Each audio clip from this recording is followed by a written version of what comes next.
શિંગદાણાના લાડુ બનાવવા માટે મિક્સર જારમાં 1 વાટકી શેકીને ફોતરા કાઢેલા શિંગદાણા લઈ તેને પલ્સ મોડ ઉપર અધકચરા વાટી લઈશું.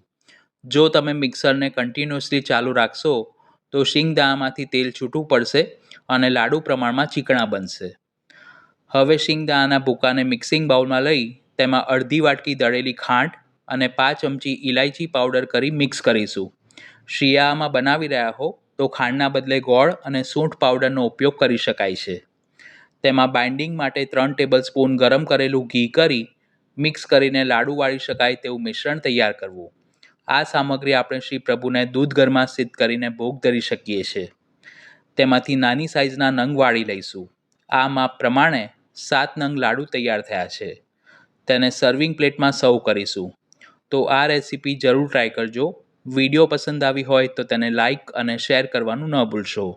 ધન્યવાદ.